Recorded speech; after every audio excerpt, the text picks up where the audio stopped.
தட்சயாகத்தோடு சந்தர்ப்பம், சிச்சுவேஷன், எந்த ஒரு சிச்சுவேஷன்லேயாக்கும் இந்த தட்சயாகம் நடந்தது அப்படிங்கிறத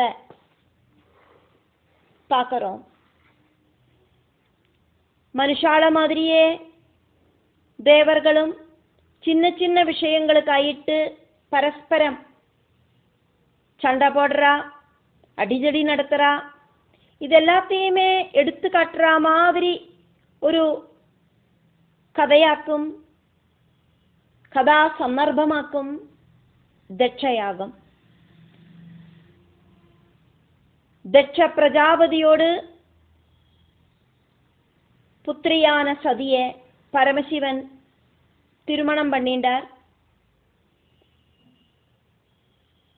முன்னால தேவலோகத்துல பெரிய ஒரு யஜ்ஞம், சத்திரம் நடந்தது. பிரஜாபதிகள் எல்லாமா சேர்ந்து அந்த சத்திரத்தை நடத்தினா. அந்த சத்திரத்துல பார்ட்டிசிபேட் பண்றதுக்காயிட்டு ரிஷிகளும் தேவர்களும் முனிகளும் எல்லாம் வந்து சேர்ந்தா. பிரம்மாவும் சிவனும் உள்பட அந்த திவ்ய சதஸுக்கு வந்து சேர்ந்தா. அப்படி இருக்கிற அந்த திவ்ய சதஸுக்கு தட்ச பிரஜாபதி வந்து சேர்ந்தார்.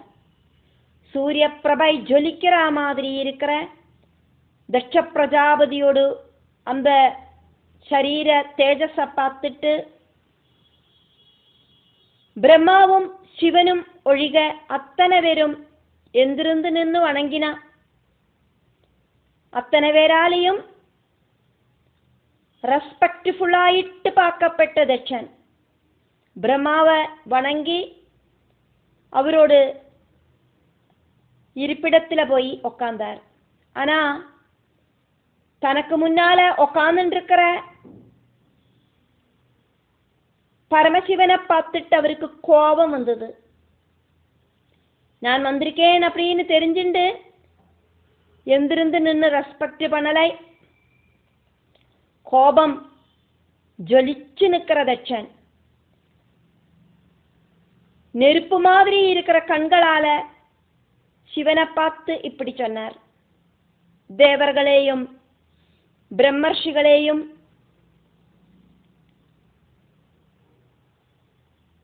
நிறைய பிரஜாபதிகளையும் எல்லாம் கொண்டு நிறைஞ்சு நிற்கிற இந்த சதசு, தேவர்கள் பிரம்மர்ஷிகள் பிரஜாபதிகள் அத்தனை பேரும் ரொம்ப நிற்கிற இந்த சதசு என்னோட வாக்குகளை கேட்கட்டும். லஜ்ஜையில்லாதக்கு இந்த சிவன் லோகபாலர்களோடு யசஸுக்கு ஒரு பிளாக் மார்க்காயிட்டு இப்படி உட்கார்ந்துருக்கேன். துரகங்காரியாயிட்டு சதாச்சார மார்க்கத்தை லங்கிச்சுண்டு உட்கார்ந்துருக்கான். சிஷ்யத்துவம் அங்கீகரிச்சு என்னோட புத்திரைய திருமணம் பண்ணினவனாக்கும் இவன். என்னோட புத்திரிய திருமணம் பண்ணினா நான் இவனுக்கு அப்பாவோடு ஸ்தானமாக்கும். அது கூட நினைக்காதக்கி எனக்கு ரெஸ்பெக்ட் பண்ணாம உட்கார்ந்துருக்கான். அபமரியாதையாயிட்டு இருக்கிற இவனுக்கு நான் என்னோட புத்திரிய எப்படியோ திருமணம் பண்ணி கொடுக்கறதுக்கான ஒரு சிச்சுவேஷன் உண்டாயிடுத்து. பயமுறுத்துற பாவம் இருக்கிற பூதகணங்கள் இவனை சுத்திலும் இருக்கு. அதே மாதிரி ஸ்மசானத்தில தலைமுடிய அவுத்து போட்டுண்டு உக்ரதாண்டவமாடி நடக்கிறவனாக்கும் இவன். சிதாபஸ்மத்தில குளிச்சு பிரேதங்களோடு ரத்தத்தை புரட்டி அஸ்திகளை ஆபரணமாயிட்டு போட்டுண்டு நடக்கிற இவனோடு பேரு சிவன் அப்படின்னா கொடியும் இவன் ரொம்ப ரொம்ப சிவம் இல்லாதவனாக்கும், மங்களம் இல்லாதவனாக்கும். கிளீன் இல்லை, இவனை பார்த்தானா நீட் இல்லை. பூதகணங்களால சூழ்ந்து நிற்கப்பட்ட இவன் தமோரூபி ஆயிட்டு சஞ்சாரம் பண்றான். விருத்தி இல்லாத இவனுக்கு பரமேஷ்டியான பிரம்மா சொல்லிட்டாக்கும் நான் என்னோட புத்திரியை திருமணம் பண்ணி கொடுத்தேன். இப்படியெல்லாம் பலவிதமான நிந்தா வாக்குகளால தட்சன் சிவனை இன்சல்ட் பண்ணினார். എന്നിട്ട് ഒരു ശാപവും കൊടുത്താർ. യജ്ഞശാലകളില് ഇന്ദ്ര ഉപേന്ദ്രാദികളോടുകൂടെ ശിവനുക്ക് യജ്ഞഭാഗം ഇതുവരെക്ക് കൊടുത്തിട്ടിരിക്കോമേ, ഇനി മുതൽക്ക് அந்த மாதிரி ഒരു വേലയൊന്നും വേണ്ട, യജ്ഞഭാഗം ഇനിമേൽ ശിവനുക്ക് കിടക്കാമ പോകട്ടും. இப்படி ஒரு சாபம் கொடுத்தான் தட்சன். இப்படி ஒரு சாபத்தை கொடுத்துட்டு கோபத்தோடு கூடிட்டு தட்சன் அந்த யாகத்துல பார்ட்டிசிபேட் பண்ணாதக்கு தன்னோட வீட்டுக்கு திரும்பி போனான். சிவனோட பூதகணங்களில சிரஷ்டனான நந்தீஸ்வரன் தட்சனோட சாபத்தை கேட்டு கோபத்தோடு கூடிட்டு தட்சனுக்கு முன்னால போய் நின்று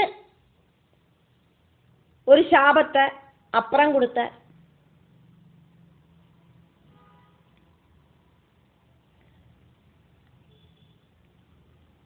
இந்த பிரபஞ்ச சுக சௌக்கியங்களில இன்வால்வா இருக்கிற இந்த தட்சன் ஒவ்வொரு கர்மங்களை செஞ்சு பகவான் சிந்தனை அப்படிங்கிறது இல்லாம இருக்கிறவனாக்கும். ஒவ்வொரு காரிய சாத்தியதைக்காயிட்டு ஒவ்வொரு கர்மங்களை செய்யறான். அந்த ஹோமத்தை பண்ணறான், இந்த ஹோமத்தை பண்ணறான். அது பண்ணினா இந்த ஒரு பெனிஃபிட் கிடைக்கும், இது பண்ணினா இந்த ஒரு பெனிஃபிட் கிடைக்கும் சொல்லிட்டு இப்படி ஒவ்வொரு விஷயங்களுக்காயிட்டாக்கும் இவன் யாகங்களும் யஜ்ஞங்களும் எல்லாம் நடத்துறான். அதனால இவனோட புத்தி அப்படிங்கிறது அஜ்ஞான புத்தியாக்கும். பேத சிந்தனையில இருக்கிற இவன் அஜ்ஞன். பகவான ஒரு சாதாரண மனுஷனாயிட்டு நினைச்சு பேசுறான். அதனால இவனுக்கு ஒருபோதும் தத்துவபோதம் உண்டாகாதக்கி போகட்டும் அப்படின்னு நந்தீஸ்வரன் சபிச்சார். பரமாத்ம பாவம் ஆத்ம தத்துவம் தெரியாதக்கி மிருகதுல்யனாயிருக்கிற இவன் കാലക്രമേണ അജശിരസ്കനായിട്ട് ഭവിക്കട്ടും, ആടോട് തലയിരിக்கிறവനായിട്ട് ഭവിക്കട്ടും அப்படினும் நந்தீஸ்வரன் சாபத்தை வர்ஷிச்சார். கர்மமயமான அவித்யில இருக்கிற இந்த ஜடன் அவித்யை வித்யாயிட்டு நினைச்சுண்டு மிஸ் அண்டர்ஸ்டாண்ட் பண்ணிட்டு இருக்கான். இவனும் இவனோடு அனுஜரர்களும் இவன் கூட இருக்கிறவாளும் சம்சாரத்தில பெட்டு நட்டம் திரியட்டும். கர்மகாண்ட வேதவசனங்கள்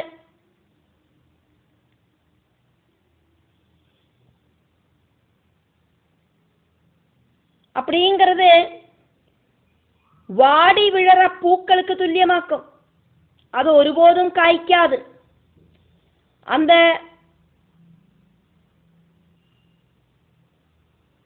வாடி விழற பூக்களில ஆசைப்பட்டு ஆத்மாவை மறக்கிற இவனை மாதிரி இருக்கிறவா சிவனை துவேஷிக்கிறா. அதனால கிடைச்சதெல்லாம் சாப்பிட்டு எப்படியோ இந்த உலகத்துல வாழ்ந்துட்டு போகட்டும். நந்தீஸ்வரனோட இந்த சாப வாக்குகள் பிராமணர்களோடு குலபதியான பிருகுவை கோபம் கொள்ள வச்சது.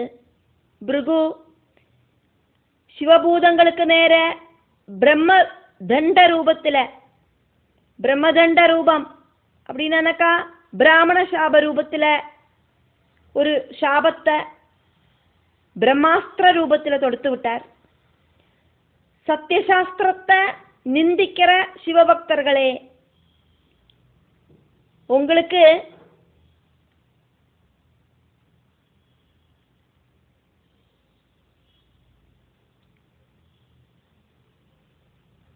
ശുചിത്വമില്ലാത്ത ജടാധാരികളായിട്ട് வாழறதுக்கான சிச்சுவேஷன் உண்டாகட்டும்.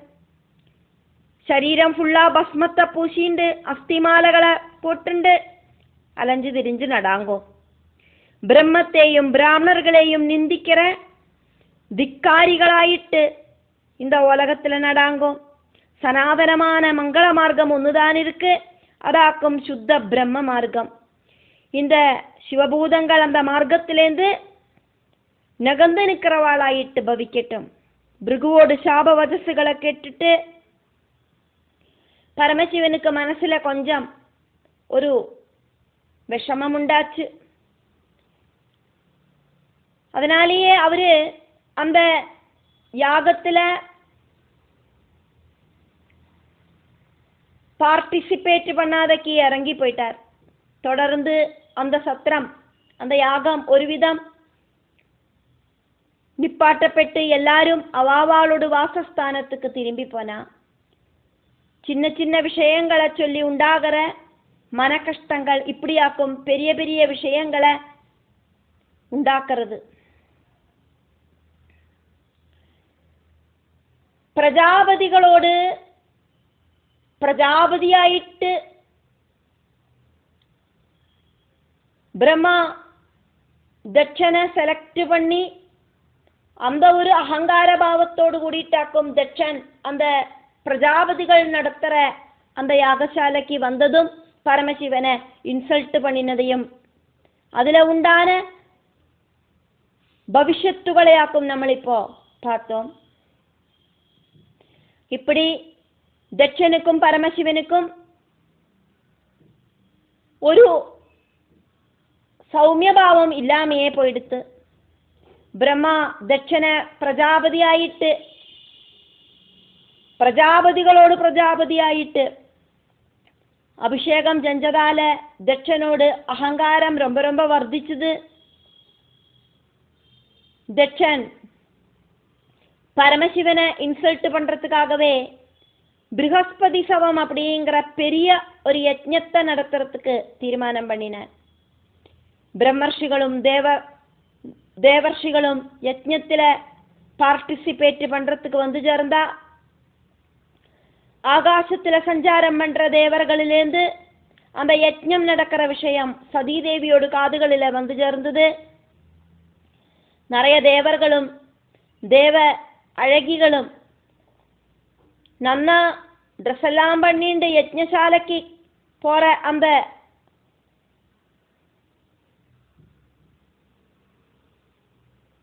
ஒரு காட்சை தாட்சாயணிய தனக்கும் போகணும் அப்படிங்கிற ஒரு ஆசைய தூண்ட வச்சது. பதிதேவதையான சதி அப்பாவோடு அந்த யஜ்ஞ உற்சவத்துல பார்ட்டிசிபேட் பண்றதுக்கு தனக்கு இருக்கிற ஆசைய கணவரான பரமசிவனை தெரிவிச்சா.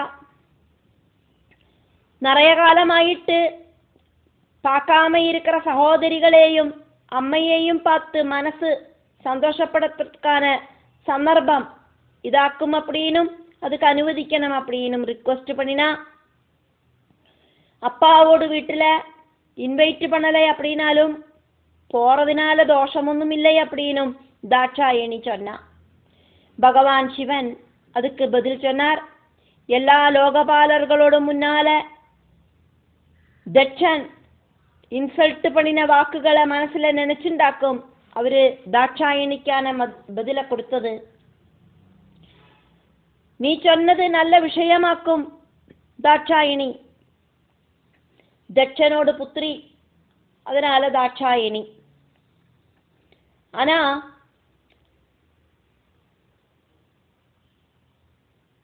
பந்து வீட்டுல க்ஷணிக்கலைனாலும் போலாம். ஆனா அந்த பந்து தோஷ திருஷ்டி இல்லாதவராக இருக்கணும். ஆத்மாவை தெரியாதக்கு தேக புத்தி காரணமாயிட்டு ரொம்ப ரொம்ப ஸ்ட்ராங்கான வித்வேஷம் இல்லாத ஆளாயிருக்கணும். ரொம்ப ரொம்ப ஜாஸ்தியான அகங்காரத்தால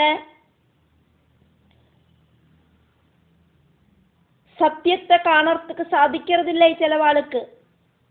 இந்த மாதிரி இருக்கிற அஸ்திர புத்திகள் அடுத்தவாள வக்ர திருஷ்டியோடு கூடிட்டு மட்டும்தான் பார்ப்பா. அவளோட துர்வஜனங்கள் ஷார்ப்பா இருக்கிற அம்புகளை விட ரொம்ப ரொம்ப ஷார்ப்பா இருக்கும். வஜ்ராயுதம் மாதிரி வார்த்தைகளை பிரயோகிப்பா அவ. நீ உன்னோட அப்பாவோடு பிரிய புத்திரியாக்கும், அதெல்லாம் நான் சம்மதிச்சேன். இருந்தா கூட என்ன திருமணம் பண்ணினதுனால எங்கிட்ட இருக்கிற தேசியம், எங்கிட்ட இருக்கிற கோபம், இதெல்லாம் உங்க அப்பாவுக்கு இருக்கு. அதனால உன்னையும் இன்சல்ட் பண்றதுக்கான வாய்ப்பு இருக்கு. ஐஸ்வர்ய சமிருத்தியில மதிமறந்து வாழற உன்னோட அப்பா அசுரர்கள் எப்படி ஆக்குமோ பகவான் விஷ்ணுவை தெரிஞ்சுக்கிறது இல்லையோ, அதே மாதிரி உன்னோட அப்பா என்ன தெரிஞ்சுக்காதக்கு வித்வேஷிக்கிறார்.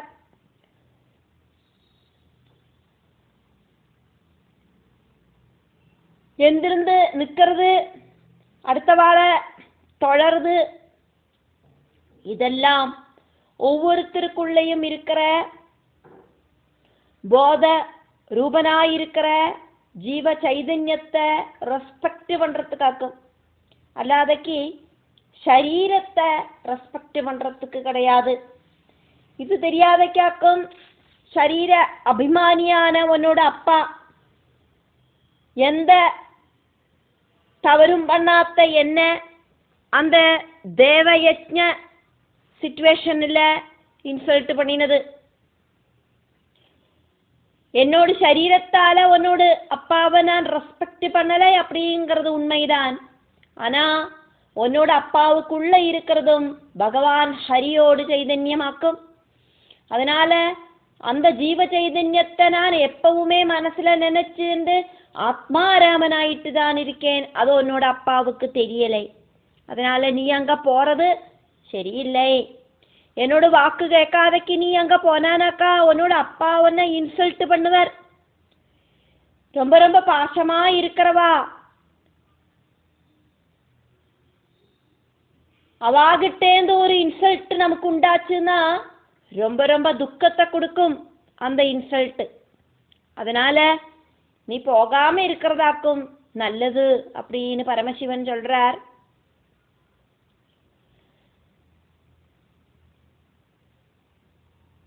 சதீதேவி அப்பாவை பார்க்கறதுக்கு போனாலும் போகலைனாலும்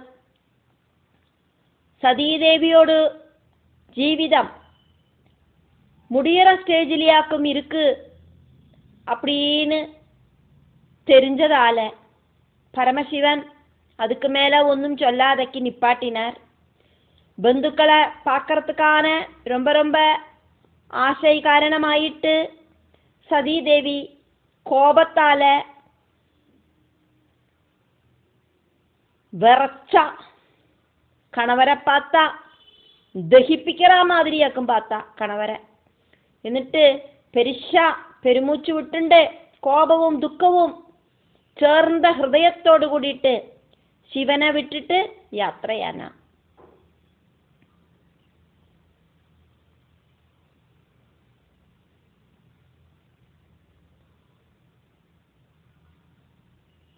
മനസ്സ് அப்படிங்கிறது இப்போ രജോഗുണ തമോ ഗുണങ്ങളായിട്ട് മാറിയെടുത്ത് ദേവിക്ക്. அதனால அர்த்தநாரீஸ்வரனாயிருக்கிற பரமசிவன் தன்னோட பகுதி சரீரத்தை பகுத்து கொடுத்த அந்த பரமசிவனை விட்டுட்டு அப்பாவை பார்க்கறதுக்காயிட்டு சதீதேவி யாத்திரையானா. ஆனா பரமசிவனோடு சிவபூதங்கள் தாட்சாயினிய பின்தொடர்ந்து யாகசாலைக்கு யாத்திரையானா. யாகசாலையில கூடியிருக்கிறவா தட்சனை பயந்துண்டு சதிய ரெஸ்பெக்ட் பண்ணலை. சகோதரிகளும் அம்மாவும் வந்து சதீதேவியை கட்டி பிடிச்சு சந்தோஷ கண்ணீர் பொழிச்சா. ஆனா சதீதேவியோடு அந்த வரவு சதீதேவிய பார்த்த பாவம் கொடியும் அப்பா காமிச்சுக்கலை. அதை பார்த்துட்டு புத்திரியான சதீதேவிக்கு ஹிருதயம் அப்படிங்கிறது സങ്കടപ്പെട്ടത്. അമ്മാവും സഹോദരികളും കൊടുത്ത സൽക്കാരത്തെ സ്വീകരിக்கிறதுக்கு சதீதேவிக்கு சாதிக்கலை. சிவனுக்கு யஜ்ஞபாகம் கொடுக்காதக்கு, ரெஸ்பெக்ட் செய்யாதக்கு இருக்கிறதையும் அந்த யாகசாலையில சதீதேவிய இன்சல்ட் பண்ணினதும் சதீதேவிக்கு ரொம்ப கோபத்தை உண்டாக்கிட்டு, தாட்சாயணியோட கோபத்துல இந்த உலகமே எரிஞ்சு சாம்பலாகும் அப்படின்னு தோணப்பட்டது.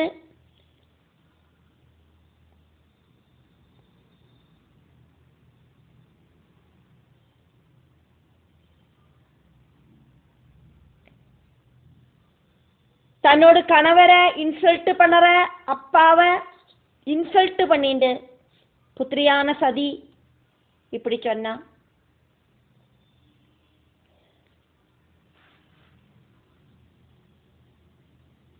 சமஸ்த ஜீவிகளிலேயும் காருண்யம் வர்ஷிச்சிருக்கிற பரமசிவனையாக்கும் நீங்கள் வித்வேஷிக்கிற.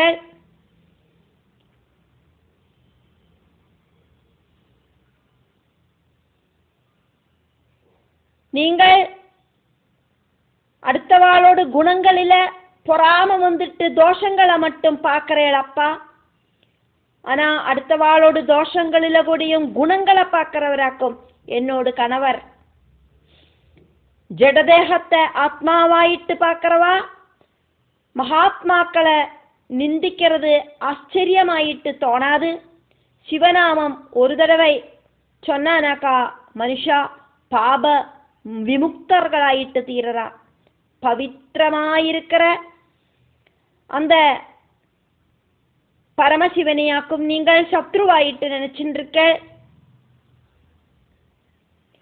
பிரம்ம ஆனந்த அமிர்தத்தை சேவிக்கிறதுக்கு ஆசைப்படுற மனசுகளாயிருக்கிற வண்டுகள் அந்த பகவானோடு பாத பங்கஜத்தை சதா சுற்றி பற்றி நிற்கிறது. அப்படி இருக்கிற அந்த விஸ்வ பந்துவை நீங்கள் துரோகிக்கிறதுக்கு துணியறேளப்பா. அதனால உங்ககிட்டேந்து கிடைச்ச இந்த சரீரமா இருக்கிற ஜடபிண்டம் நான் இனி வச்சு சூட்சிக்க மாட்டேன். நீங்களாக்குமே எனக்கு இந்த சரீரம் கொடுத்தால் எனக்கு இனி இந்த சரீரம் வேண்டாம். விஷபட்சணம் சாப்பிட்றதுக்கு தெரிஞ்சோ தெரியாமையோ ஒரு சிச்சுவேஷன் உண்டானானாக்கா அந்த விஷமாயிருக்கிற உணவை எப்படியாவது வாந்தி எடுத்து களைஞ்சிடுவோமே, அப்பதானே உயிர் பிழைக்க முடியும். அதே மாதிரி உங்ககிட்டேந்து கிடைச்ச இந்த விஷமாயிருக்கிற சரீரத்தை நான் இதா அக்னியில போட்டு சாம்பலாக்கிடுவேன். இப்படி பலவிதமான வார்த்தைகளை சொல்லி சதீதேவி சங்கடத்தோடு கூடிட்டு அப்பாவுக்கு நேர கோபமாயிட்டு ஆக்ரோஷம் பண்ணிண்டு யாகசாலையில வடக்க பார்த்து பத்தாசனஸ்தையாயிட்டு உக்காந்தா. கைய கூப்பி உக்காந்தா, வடக்க பார்த்து உக்காந்தா. பிராண மனசுகளை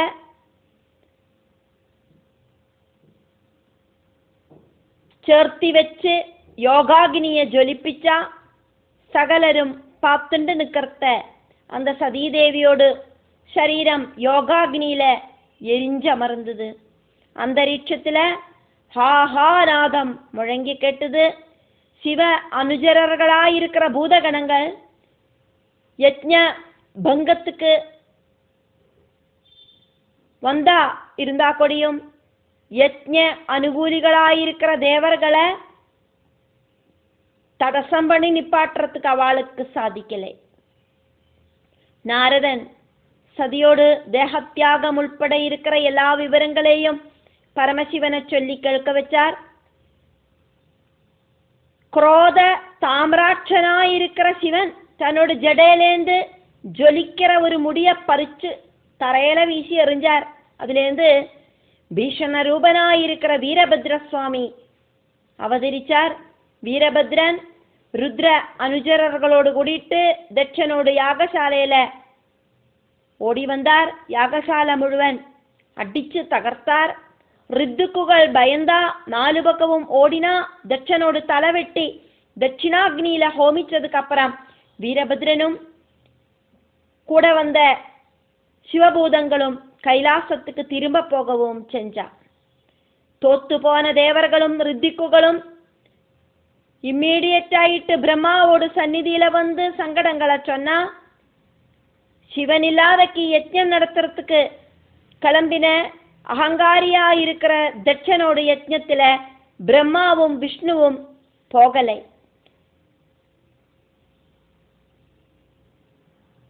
எவ்வளோ பெரியவனாயிருந்தானாலும் மகாத்மாக்களை இன்சல்ட் பண்றவாளுக்கு க்ஷேமம் உண்டாகாது. இது தெரியறதுனாலேயாக்கும் பிரம்மா விஷ்ணு இவா ஆரும் பரமசிவன் போகாத்த அந்த யஜ்ஞத்துக்கு போகாத்தது. பிரம்மா தேவர்களோடு கூடிட்டு நேர கைலாசத்துக்கு போனார். மரங்களாலேயும் செடி கொடிகளாலேயும் ஜொலிச்சு நிற்கிற நானா மிருக பட்சி சமூகத்தால ஜொலிச்சு நிற்கிற கைலாசத்துல அவ பிரம்ம நிர்வாண சமாதியில முழுகி இருக்கிற கிரீஷனை தர்ஷிச்சா. தேவர்களோடு கூடி வந்து சேர்ந்த பிரம்மாவை பார்த்த நொடியில பகவான் பாசத்தோடு கூடி எந்திருந்து நின்று அவளை சுவாகதம் செஞ்சார். பிரம்மா தொழுதுண்டு பகவானை ஸ்துதிச்சார்.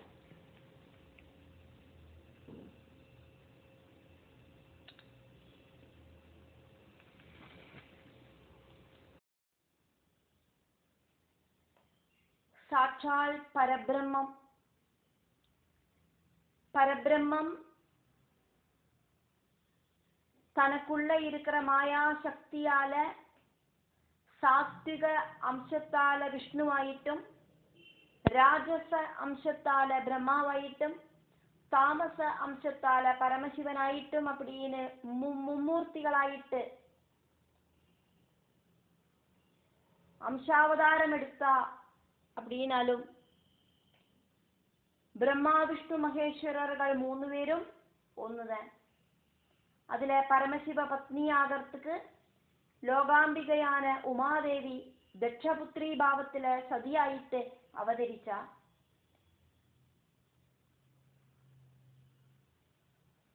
தட்சனோடு மனைவியான பிரசூதி பிரசவிச்ச புத்திரி ஆயிட்டு சதிதேவி கிடையாது.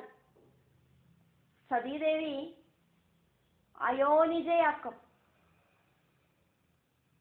எப்படி அப்படின்னாக்கா, ஒருக்கா தட்சன் நாகமந்தாகினியில ஸ்நானம் பண்ணிட்டு இருக்கிறத ஒரு விரிஞ்ச செந்தாமரையில அழகாயிருக்கிற ஒரு பெண் குழந்தை படுத்துட்டு இருக்கிறத பார்த்துட்டு சந்தோஷத்தோடு கூடிட்டு அந்த குழந்தைய எடுத்துட்டு வந்து ரொம்ப பாசத்தோடு கூடிட்டு முத்தமிட்டு தன்னோட ராஜதானியில வந்து மனைவியான பிரசூதி கிட்ட கொடுத்தார்.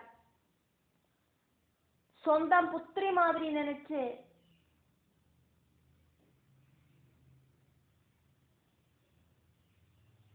தட்சனோடு பத்னியான பிரசூதி சதீதேவிய வளர்த்தினா.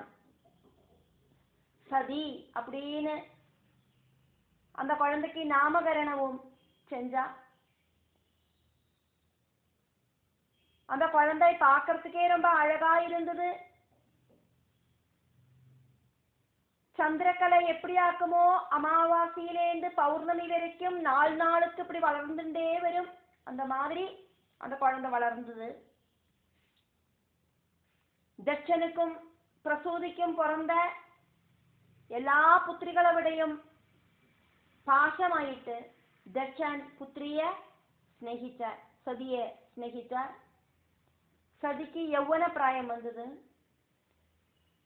சூட்டபிளான ஒரு கணவரை கண்டுபிடிக்கிறதுக்கு தட்சன் ஆரம்பிச்சார்.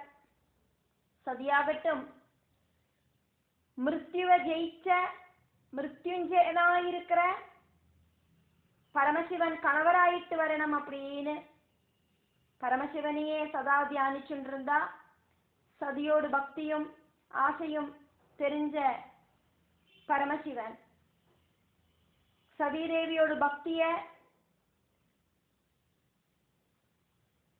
சோதனை பண்ணி தெரிஞ்சுக்கிறதுக்காயிட்டு பல வேஷபாவத்துல சதீதேவிய சந்தர்சிச்சு பரமசிவனை இன்சல்ட் பண்ற மாதிரி பேசி ஆட்சேபிச்சார். சதீதேவிக்கு அதொன்னும் காது கொடுத்து கேட்கவே முடியலை. சிவபக்தி நாளுக்கு நாள் இப்படி வளர்ந்து வளர்ந்து வந்தது. ஒரு நாளைக்கு ரொம்ப வயசான ஒரு விருத்தனோட வேஷத்துல பரமசிவன் சதீதேவியோட முன்னால வந்து தன்னையே கைலாசநாதனையே இன்சல்ட் பண்ற மாதிரி பேசினார். அந்த டைம்ல சதீதேவி காதுகளை பொத்திண்டு அந்தராத்மாவில இருக்கிற தன்னோடு அந்த பிராணநாதனை தியானிச்சுண்டு மௌனமா உட்கார்ந்தா. பரமசிவன் சொல்றார், வயசான ரூபத்துல வேஷம் போட்டு வந்த பரமசிவன் சொல்றார் சதீதேவி கிட்ட, எந்த விதமான ஒரு நீட்டும் இல்லாதக்கு ஜடாமுடியோடு கூடி இருக்கிற அந்த சிவனில உனக்கு காதல் வந்துடுத்துன்னு நான் இப்ப தெரிஞ்சுட்டேன். கஷ்டம் கஷ்டம். அவன் ஆராக்கும் தெரியுமா? அழகொன்னும் இல்லை அவனுக்கு. அவன் எங்க படுத்துக்கிறான்னு தெரியுமா?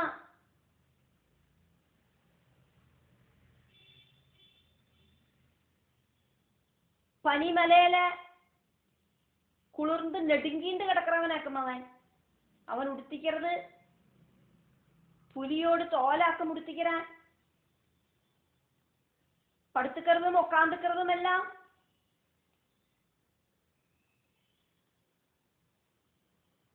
ശരീരങ്ങളെ ദഹിപ്പിக்கிற சுடுகாட்டுல சரீரம் முழுவதும் அந்த ஸ்மசான சாரத்தை விபூதிய சரீரங்களை எரிச்ச அந்த சாம்பலை வாரி பூசிண்டு நடக்கிற ஒரு பைத்தியம். அவனோட சரீரத்தில் அவன் போட்டுருக்கிறது என்ன நகைன்னு நினைக்கிறாய் நீ? விஷப்பாம்புகளையாக்கும் அவன் போட்டுருக்கான். உன்னை பார்க்கறதுக்கு என்னோட அழகு ஆக்கும் குழந்தை. உன்னோடு அழகு இந்த உலகத்திலேயே யாருக்கும் இல்லை. அதனால நீ ஒரு கன்யகா ரத்னமாக்கும். பிரம்மநந்தரனான தட்ச பிரஜாபதியோடு ரொம்ப ரொம்ப பாசமா இருக்கிற புத்திரி. உன்னோடு இந்த அழகு அதுக்கு ஈக்குவல் கிடையாது. அந்த நீ நேசிக்கிற அந்த பரமசிவனோடு அழகு.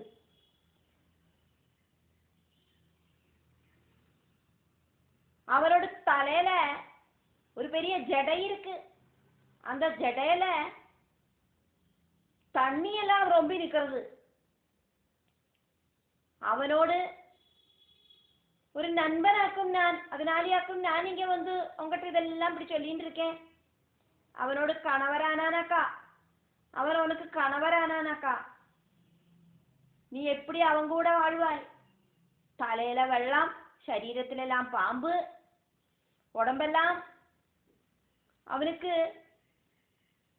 ஒரு நீட்டில்லாத அவஸ்தையில அக்கம் வச்சுட்டு இருக்கான். குளிக்க கூட மாட்டான். சதீதேவி சொன்னா, நீங்கள் ரொம்ப வயசானவராக்கும். உங்களோடு அந்த வயசுக்கு நான் உங்களுக்கு மரியாதையெல்லாம் தரேன். ஆனா உங்களோட வார்த்தைகளை எனக்கு மரியாதையோடு கூடிட்டு கேட்கறதுக்கு சாதிக்காது. கைலாசநாதனை கணவராயிட்டு சங்கல்பிச்சு என்னோட ஹிருதயத்துல பிரதிஷ்டிச்சு டெய்லி பூஜை பண்றவளாக்கும் நான். இந்த ஜீவிதத்துல மிருத்யுஞ்சயன் அல்லாதைக்கு வேறொருத்தரும் எனக்கு கணவராயிட்டு வரத்துக்கு சாதிக்காது. எனக்கு மிருத்யுஞ்சயன் கணவராயிட்டு வரலைனா நான் என்னோட வாழ்க்கைய இந்த அக்னியில ஹோமம் பண்ணிவிடுவேன். சதியோடு அந்த பக்தியை பார்த்துட்டு சந்தோஷமான பரமசிவன் விருத்த வேட்சத்தை உபேட்சிச்சு கோடி கந்தர்ப்ப சுந்தரமாயிருக்கிற தன்னோடு சொந்தம் ரூபத்தை സ്വീകരിച്ച് സതീദേവിയോട് മുന്നാലെ പ്രത്യക്ഷപ്പെട്ടാർ. ലജ്ജയോട് കൂടി നിന്ന് സതീദേവിയിട്ട പരമശിവൻ சொன்னார், நீ சங்கடப்படண்டா. என்னை எப்பவுமே மனசுல தியானிச்சுருக்கிற உன்னோட பக்திய நான் தெரிஞ்சுட்டேன். அத சோதனை பண்ணி தெரியறதுக்காக்கும் இப்படி பலவிதமான வார்த்தைகளை உங்ககிட்ட சொன்னேன். பல வேஷங்களில் உன் முன்னால பிரத்யட்சப்பட்டு என்னையே நான் இன்சல்ட் பண்ணி பேசினதும் அதனாலேயாக்கும். எப்பவும் என்னோட மனசுல இருக்கிற ஆத்ம வல்லபை அப்படிங்கிறது நீதான். வா நமக்கு கைலாசத்துக்கு போலாம் அப்படின்னு பரமசிவன் அப்பவே கூப்பிடுறார். சதீதேவிய உடனடியாயிட்டு அங்க பகவானோட வாகனமான நந்தீஸ்வரன் வந்தார். அவரு சதிய கைகளில பிடிச்சு, பகவான் கைகளில பிடிச்சு ரிஷபத்தோடு மேல் பக்கத்துல உட்கார வச்சு கைலாசத்துக்கு யாத்திரையானார். அழகில்லாத சிவன் தன்னோட புத்திரிய கடத்திண்டு போயிட்டார் அப்படிங்கிற விஷயம் பிரஜாபதிக்கு தெரிஞ்சது, தட்சனுக்கு தெரிஞ்சது. அதோடு கூட்டிட்டு பரமசிவன்ல ஆல்ரெடி இருந்த துவேஷம், கோபம் எல்லாம் ஜாஸ்தியாச்சு. ரொம்ப பாசமா வளர்த்திண்டு வந்த புத்திரி எங்கிட்ட ஒரு வார்த்தை கோடியும் பர்மிஷன் கேட்காதக்கி அந்த சுடுகாட்டுல தாமசிக்கிற அந்த சுடலவாசியோடு கூட கிளம்பி போயிட்டாலே. அதனால தட்சனுக்கு சதீதேவி கிட்டையும் எந்த அளவுக்கு பாசம் இருந்ததோ அந்த அளவுக்கு கோபம் வந்துருச்சு. அப்படி வைராக்கியத்தோடு கூடி வாழற டைமிலையாக்கும் பிரஜாபதிகளோட யாகம் நடந்தது. அதுல உன்னத ஸ்தானம் தட்ச பிரஜாபதிக்கு இருந்தது. அவரோட சர்வவித பதவிகளோடும் கூடி யாகபூமியில அவர் வந்தோட அங்க உட்கார்ந்திருந்தவா எல்லாரும் எந்திருந்து அவரை பகுமானிச்சா. அங்க வந்திருந்த சிவனும் பிரம்மாவும் மட்டும்தான் எந்திருக்கலை. பிரம்மா தட்சனோடு அப்பா வாக்கும்.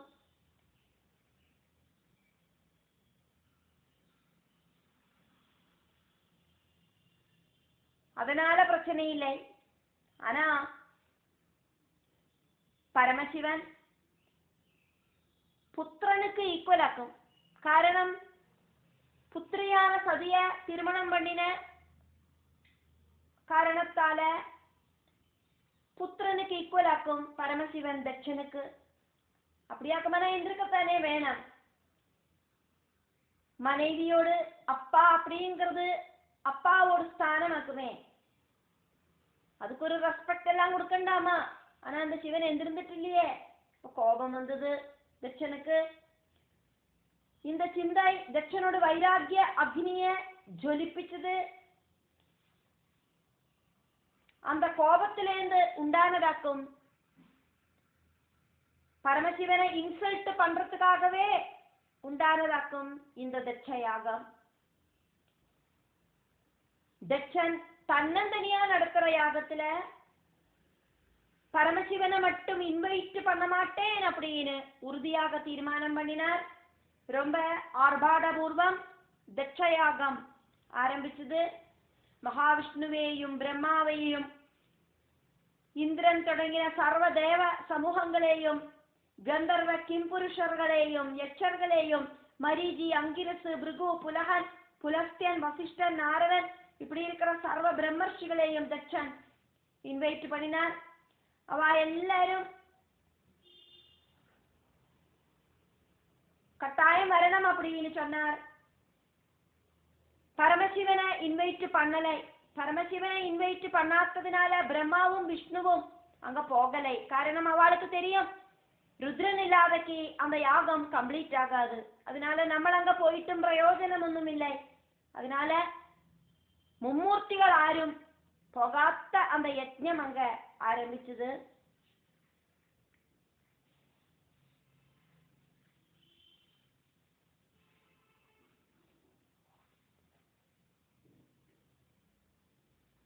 அந்த டைம்ல யாகஹோத்ரியான ததீசி மகர்ஷி சொன்னார், தட்சா சிவனோடு சாநித்தியம் இல்லாதக்கு செய்யற யாகம் யாகம் கிடையாது.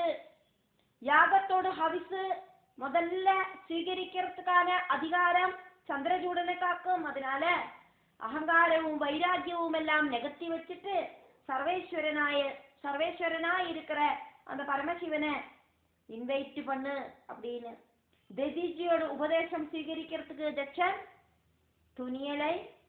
அது மட்டுமில்லை, சர்வ சதஸ்யரும் கேட்கிற மாதிரி சத்தமா அகங்காரத்தோடு கூடிட்டு லோக சம்ஹார மூர்த்தியா இருக்கிற பரமசிவனை கடினமாய் இன்சல்ட் பண்ணவும் செஞ்சார். மாசங்களோളം நீண்டு நிற்கிற யாகம் லக்ஷ்மி வல்லபனான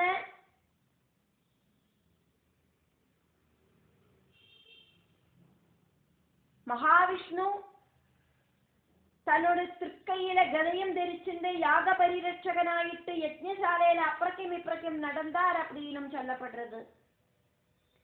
பரமசிவன் வராதைக்கு அந்த யாகம் கம்ப்ளீட் ஆகாது. அதனால திரிமூர்த்திகள் யாருமே அங்க வரல அப்படின்னு சொல்லப்படுறது. பிரம்மா காரியங்களை அன்வேஷிக்கிறவர் அப்படிங்கிற ஒரு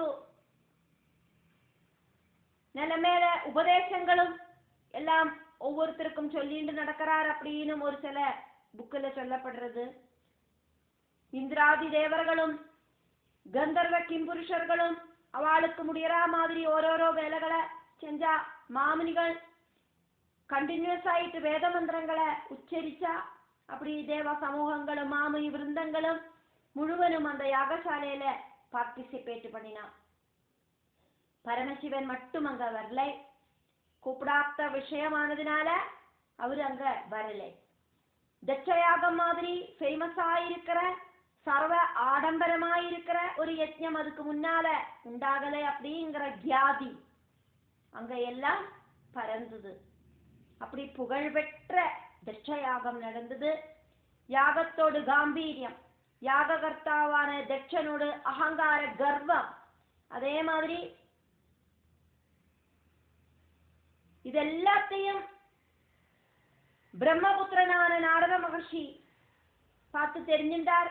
லோகத்துல தர்மம் நடக்கணும், அப்படி இல்லைன்னா அது நடக்கிறதுக்கான மார்க்கங்களை ஏதாக்கும் அப்படின்னு பார்க்கணும். அதாக்கும் நாரத மகர்ஷியோடு கொள்கை. அவரு உடனடியா கைலாசத்துக்கு போனார். சதிதேவிய பார்த்தார். அப்பா நடத்துற யாகத்தை சம்பந்திச்ச விவரங்களை எல்லாம் அங்க சொன்னார். அதை கேட்டோன்ன தேவிக்கு அந்த யாகம் பார்க்கணும் அப்படின்னும் அதுல பார்ட்டிசிபேட் பண்ணணும் அப்படின்னும் ஆசை உண்டாச்சு. அப்பா நடத்துற யாகமாக்குமே, நான் புத்திரியாக்குமே, போகத்தானே வேணாம் இப்படின்னு சதி ஆலோசிச்சா. ஒரு சில புக்கில் நாரத மகர்ஷி வந்து சொல்றதாயிட்டு சொல்லலை. தேவர்கள் வானம் வழியா சஞ்சாரம் பண்றத சதிதேவி அவ பேசுறத சொல்லி கேள்விப்பட்டுட்டு அதை தெரிஞ்சுண்டா அப்படின்னு சொல்லப்படுறது. ஒரு சில புக்கில் நாரத மகர்ஷி வந்து இங்க சொன்னதாயிட்டும் சொல்லப்படுறது. ஒரு சில புக்கில் விஷ்ணுவும் பிரம்மாவும் அந்த தட்சயாகத்துல கலந்துக்கலை அப்படின்னு சொல்லப்படுறது. ஒரு சில புக்கில் அவ ரெண்டு பேரும் வந்திருந்தா பரமசிவன் வராத்ததுனால அந்த யாகம் கம்ப்ளீட் ஆகலை அப்படின்னு சொல்லப்படுறது. நாரத மகர்ஷி சொன்ன டீட்டெயில் எல்லாம் கேட்டுட்டு தட்சனோட புத்திரியான தாட்சாயணி பரமசிவ பத்னியான சதீதேவி சொன்னா பரமசிவன் கிட்ட, என்னோட அப்பா ஒரு பெரிய யாகம் நடத்துறாராமே. நாரத மகர்ஷி வந்து சொன்னார், திரிலோகங்களிலேயும் இப்படி ஒரு மகாயஜ்ஞம் இதுவரை யாரும் நடத்திட்டு இல்லை அப்படின்னு அவர் சொன்னார். அந்த யாகத்தை ஒன்று போய் பார்க்கணும் அப்படின்னு எனக்கு ஆசை இருக்கு. போனானா அப்பாவை பார்க்கலாம், சகோதரிகளை பார்க்கலாம், அம்மையை பார்க்கலாம், பந்து ஜனங்களை எல்லாம் பார்க்கவும் செல்லாம். நான் அவளெல்லாம் பார்க்காம எத்தனை நாளா சங்கடம் அனுபவிக்கிறேன் இப்படின்னு சொன்னா. அதுக்கு பரமசிவன் சொன்ன பதில் என்ன, உன்னோடு ஆசை அப்படிங்கிறது நியாயமாக்கும். ஒரு புத்திரிக்கு இப்படி ஒரு ஆசை உண்டாகிறதுல அதிசயம் ஒன்றும் இல்லை. ஆனா தட்சனுக்கு நம்ம கிட்ட கொஞ்சம் கூட ஒரு பாசம் இல்லை. ஊரலகத்துல இருக்கிற அத்தனை பேரையும் கூப்பிட்டு இருக்கிற உன்னோட அப்பா ஃபர்ஸ்ட் கூப்பிடுறது ஒன்னையாக்குமே புத்திரி அல்லவா, நான் அவனை கூப்பிட்டுட்டு இல்லையே. என்ன இன்சல்ட் பண்ணினா உன்னோட அப்பா, அதன் வழியா உன்னையும் இன்சல்ட் பண்ணுறத நீ தெரிஞ்சுக்கோ. அந்த மானக்கேட நீ எப்படி தாங்கிப்பாய்? இப்ப நீ போயிட்டு அங்க உனக்கு ஏதாவது ஒரு அவமானம் சம்பவிச்சதுன்னா அதை உன்னால தாங்க முடியுமா?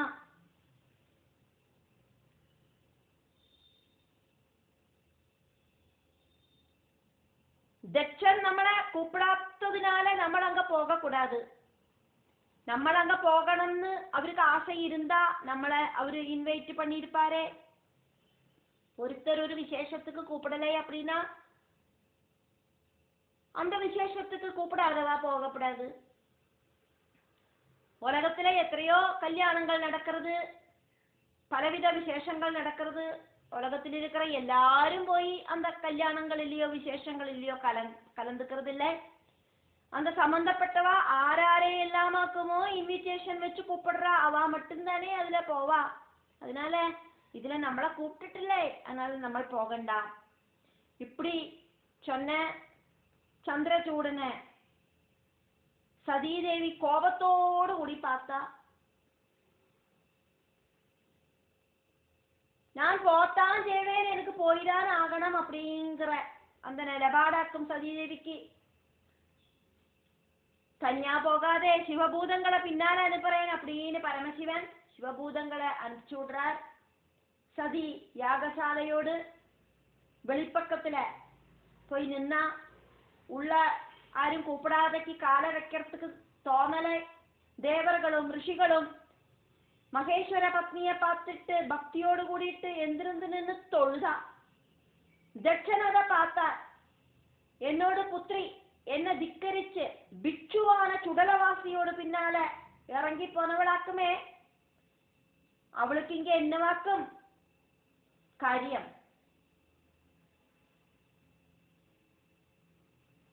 அதனால அவளை இந்த சதசிலேந்து ஓட்டி விடணும் அப்படின்னு பழைய கதைகளெல்லாம் நினைச்சுண்டு தட்சன் நிக்கிறத. தட்சனோடு கூட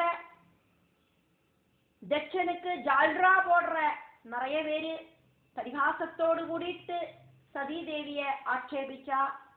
அவளையெல்லாம் ஆட்சேபம் பண்றத கேட்டுட்டும் சதீதேவியோடு அப்பாவான தட்சன் அப்படி சொல்லாதே அப்படின்னு ஒரு வார்த்தை வாயை திறக்கலை.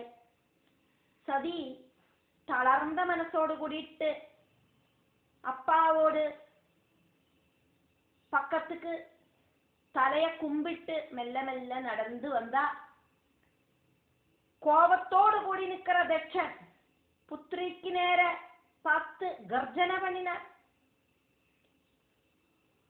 உங்ககிட்ட ஆறு சொன்னா பரிபாவனமா இருக்கிற இந்த யாகசாலையில பிரவேசனம் பண்றதுக்கு கடந்து வெளியிலவோ, உனக்கு இங்க என்ன காரியம்? அப்பா அப்படின்னு கூப்பிட்டு சதீதேவி அப்பாவோட முகத்தை பார்த்தா. அப்பாவா? நான் உனக்கு அப்பாவும் இல்லை, நீ எனக்கு புத்திரியும் இல்லை. போ போத்தானே சொன்னேன். புத்திரிய வெளியில போறதுக்கு கர்ஜனை பண்ணினார் தட்சன். சகோதரிகள் எல்லாம் ஓடி வந்து அம்மையெல்லாம் ஓடி வந்து பாசத்தோடு கூடிட்டு தாட்சாயினிய கட்டி பிடிச்சுண்டா. ரிஷிகள் எல்லாம் தட்சனை தடுத்தா. சிவகோபம் வருத்தி வைக்காதே, சம்ஹாரமூர்த்தியான பகவான் பரமசிவன் கோபிச்சானா பிரபஞ்சமே நசிச்சு வெண்ணீரா போயிடும்.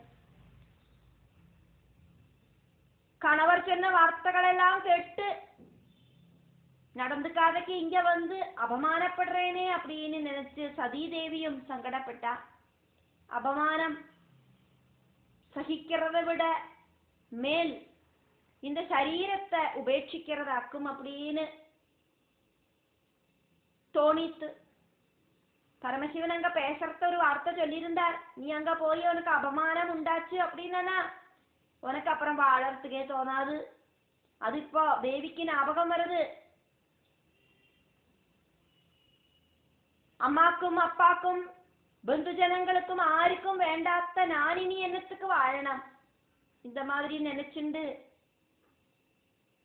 சதீதேவி ஆத்மாவில யோகாக்னியால ലയിപ്പിച്ച தியானத்தில உட்கார்ந்துட்டு ஆத்மாவில லயிப்பிச்ச யோகாக்னி ஜொலிப்பிச்சு அதுல தன்னோடு அழகான அந்த சரீரத்தை அத்தனை பேரும் பார்க்கற மாதிரி ஆஹூதி பண்ணினா. அந்த டைம்ல திரிலோகங்களும் விரைச்சது. சாட்சால் பராசக்தியோடு ஆத்மாஹுதியாக்கும் அங்க நடந்தது. பரமசிவ பத்னியான சதீதேவி யோகாக்னியில தகிச்சு ஒரு பிடி சாம்பலாயிட்டு இருந்தா. தேவியோடு இந்த நிலைமை பார்த்துட்டு பூதகணங்கள் யாகசாலையில வந்து எல்லாத்தையும் நசிப்பிக்கிறதுக்கு பிரஜண்ட தாண்டவம் ஆடினா. ஹோத்ரிகளையும் மகர்ஷிகளையும் தட்ச பரிவாரங்களையும் அவ ஆக்கிரமிச்ச யாகாக்னியையும் யாககுண்டங்களையும் அவ அடிச்சொட்டச்சா. யாகம் முடங்கித்து அங்க எல்லாம் ஒரே பகலமாச்சு. கோபத்தோடு கூடிட்டு தட்சன் சிவபூதங்கள் கிட்ட சண்டைக்கு போன. யாக ரட்சகனாயிருக்கிற அந்த விஷ்ணு பகச்சு நின்னார். அந்த டைம்ல பிருகுமுனி தன்னோட தபசக்தியால நிறைய பூதங்களை சிருஷ்டிச்சு தட்சனுக்கு ஹெல்ப்புக்கு ஆயிட்டு அனுப்பினார். சிவபூதங்களும் பிருகுவோடு அக்னியிலேந்து உண்டான பூதங்களும் தம்மில போராட்டமாச்சு. அதுக்கு நடுவுல நாரத மகர்ஷி கைலாசத்துல போய் யாகசாலையில நடந்த எல்லா விஷயங்களையும் பரமசிவனை சொல்லி தெரியப்படுத்தினார். தன்னோடு பிராணவல்லபையோடு ஆத்ம பரித்தியாக விற்த்தாந்தம் கேட்டோன பெட்டனுண்டான கோபதாப வைராக்கியத்தோடு கூடிட்டு முப்புராந்தகன் தன்னோட ஜடை பறிச்சு வலிச்சு தரையில அடிச்சார். அப்போது ஆச்சரியம் அதிலேந்து சூலபாணியான ஒரு ரௌத்ர பீபல்ச ரூபம் பிரத்யட்சப்பட்டு மகேஸ்வரனை நமஸ்கரிச்சு நின்னது. வீரபத்ரா அப்படின்னு கூப்பிட்டு சம்ஹாரமூர்த்தியான பரமசிவன் வீரபத்ர சுவாமிகிட்ட இப்படி ஆக்ஞாபனை பண்ணினார். நீ போய் துரகங்காரியாயிருக்கிற தட்சனையும் அவனோடு கிங்கரர்களையும் இல்லாம பண்ணிட்டு அவனுடைய யாகத்தையும் இல்லாம பண்ணிட்டு வா. பகவானோடு கல்பனை ஸ்வீகரிச்சுண்டு வீரபத்ரன் 8 திக்கும் பொற்றா மாதிரி சத்தமா அட்டாட்டகாசம் பண்ணிண்டு சூலத்தையும் குலுக்கிண்டு தட்சபுரிக்கு யாத்திரையானார். அங்க போய் கண்ணுல கண்டதெல்லாத்தையும் தகர்த்துண்டு யாகசாலையில பிரவேசனம் பண்ணினார். சிவபூதங்களும் அவனோடு ஹெல்ப்போடு கூடிட்டு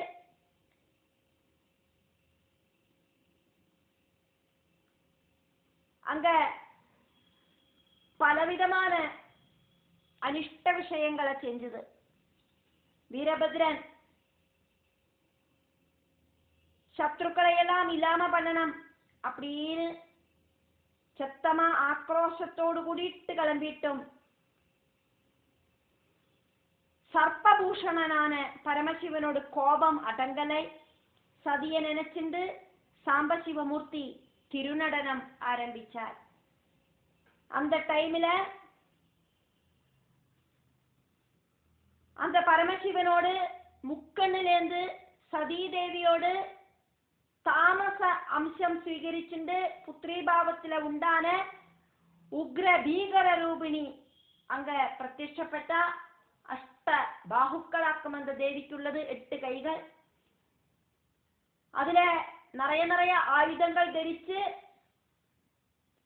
அதே மாதிரி நீட்டமா இருக்கிற ரத்த வர்ணம் இருக்கிற நாக்க வெளியில நீட்டிண்டு தம்ஷ்டங்களும் ஸ்பஷ்டமா வெளியில காட்டிண்டு ஒரு காலமேக பீபல்ச காத்ரி ஆயிட்டு காலாரியோடு அந்த காலில விழுந்து நமஸ்காரம் பண்ணினா அந்த அம்பிகை.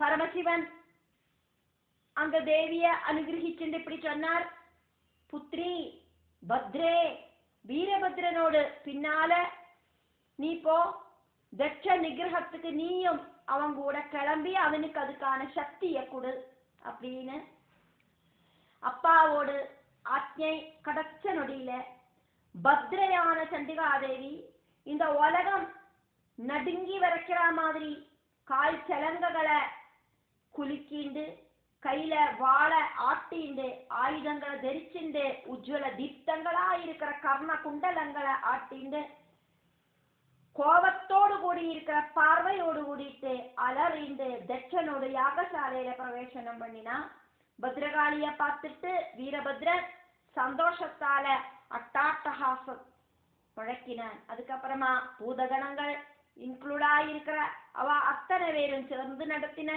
பெரிய பிரச்சண்ட தாண்டவம். அதை வர்ணிக்கிறதுக்கு அனந்தனுக்கு கூடியும் நாக்கில்லை. ரொம்ப ரொம்ப துஷிச்ச புத்தி இருக்கிற தட்சனோடு சிவத்வேஷம் பார்த்து பிரம்மாவும் விஷ்ணுவும் யாகசாலையிலேருந்து கிளம்பி போயிட்டா. திரிமூர்த்திகளான பிரம்மா விஷ்ணு மகேஸ்வரர்கள் அத்வைத பாவமாயிருக்கிற பரபிரம்ம மூர்த்திகளோடு பேதபாவமாக்கும் அப்படின்னு தெரியாதக்கு விஷ்ணு ரூபத்திலையும் பிரம்ம ரூபத்திலையும்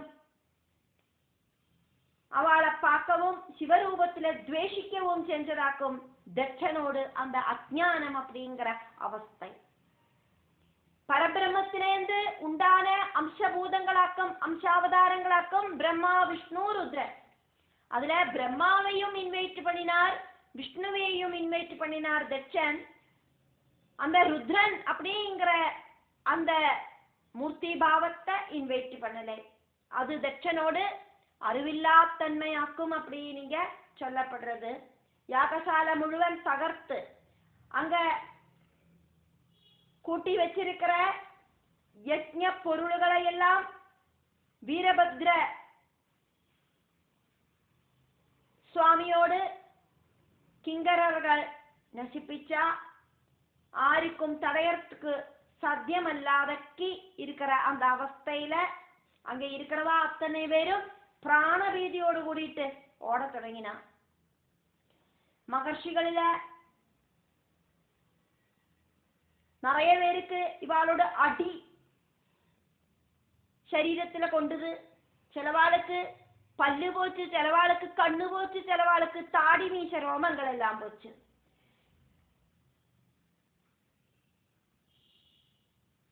சிலவாளோடு சிரசுகளை வீரபத்ரன் சூலத்தால அறுத்து போட்டார். அவளோடு கழுத்திலேந்து ரத்தம் குடுகுடா ஒழுகித்தே அது சண்டிகா தேவியான பத்ரை குடிக்கவும் செஞ்சார். அதுக்கு நடுவில் பிராண ரட்சார்த்தம் ஓடிட்டு இருந்த பிருகுமுனிய சிவபூதமாயிருக்கிற மணிமான் ஓடி பிடிச்சார். கெட்டி வலிச்சு எல்லாரோட முன்னாலேயும் கொண்டு வந்து போட்டார். அதுக்கப்புறம் சிவத்வேஷி அப்படின்னு அலறி கூப்பிட்டு பூதகணங்கள் அந்த பிருகுவோடு முகத்துல இருக்கிற ஜடகளை கூட்டி பிடிச்சு ஓரோமாயிட்டு வலிச்சு பறிச்சுது. அப்போது முகத்திலேந்து ஒழுகின ரத்தம் பார்த்து அவ அட்டாட்டாசம் பண்ணி சிரிச்சா. ஹே மாமுனே, உன்னோடு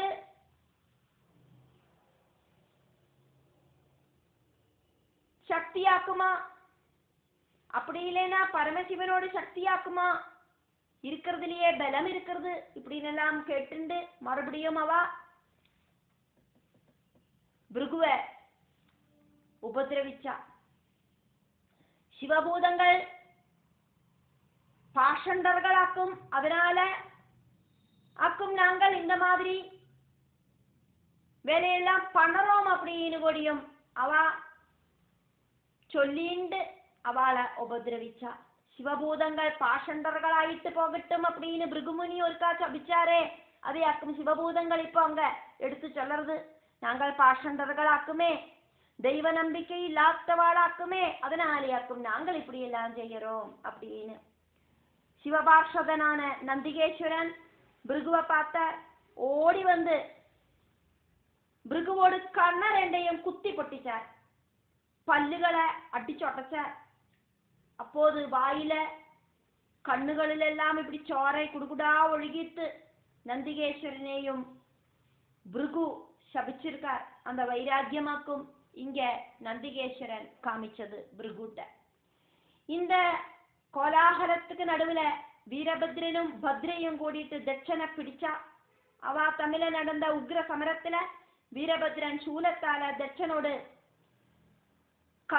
கழுத்த அறுத்து அந்த பிளட்டு சண்டிகாதேவியோட வாயில விட்டு கொடுத்து அந்த சண்டிகாதேவியோடு രക്തദാഹത്തെ ശമിപ്പിച്ചാർ.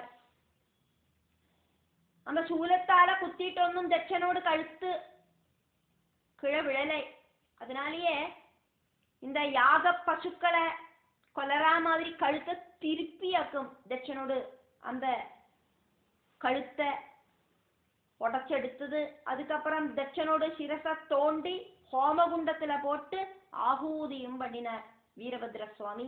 அப்படி பிரம்மபுத்திரனான தட்ச பிரஜாபதி சிவகோபத்தால நாசமடைஞ்சார். தட்ச நிகிரகம் முடிஞ்சிட்டும் வீரபத்ரனோடு சம்ஹார தாண்டவம் அவசானிக்கல. தேவர்களும் மாமுனிகளும் கந்தர்வர்களும் தட்சனோடு പുത്ര മിത്ര ബന്ധുവർഗങ്ങളും എല്ലാവരും ഇനി നമ്മളെല്ലാം കൊല്ലുവാളേ എന്ന് ഭയന്ന് ഓടത്തുടങ്ങിന സമാധാനത്തുക്കായിട്ട് അത്തனை പേരും സത്യലോകത്തിൽ പോയിട്ട് அந்த பிரம்மாவை சரணடைஞ்சா.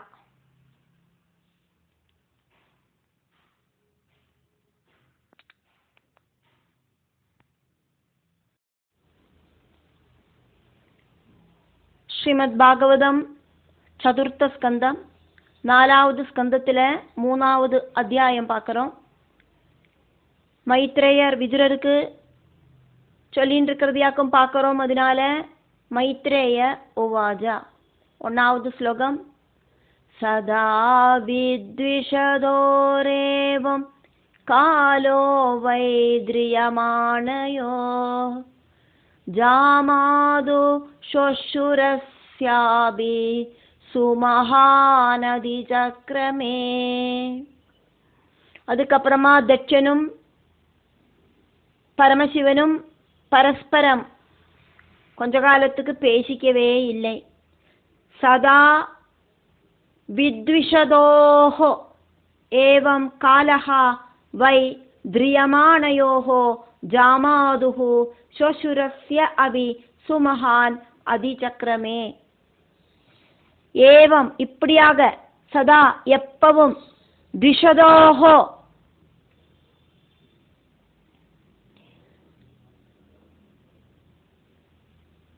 வித்வேஷத்தோடு கூடி இருக்கிற அவ 2 பேருக்கும் ஜாமாதுஹு மருமகனான மகாதேவன் ஷொஷுரஸ்ய அபி மாமனாரான தட்சன் இவ 2 பேருக்கும் சுமஹான் ரொம்ப காலம் ரொம்ப நிறைய சுமஹான் ரொம்ப ஜாஸ்தியான காலஹா காலங்கள் அதிசக்கரமே அபி அப்படி கடந்து போயிட்டு கூடியும் அவ தமிழ பேச்சுவார்த்தை இருக்கலை. ரொம்ப ரொம்ப இன்டிமேட்டான பந்துக்கள் தமிழ இருக்கிற வைரம் ரொம்ப ரொம்ப டீப்பான தீவிரமான அந்த வைரமாயிட்டு மாறும். நிறைய காலத்துக்கு அவ விட்டு கொடுத்து பேசவே மாட்டா. 2 கையும் கூட்டி தட்டினாலாக்குமே சத்தம் வருது.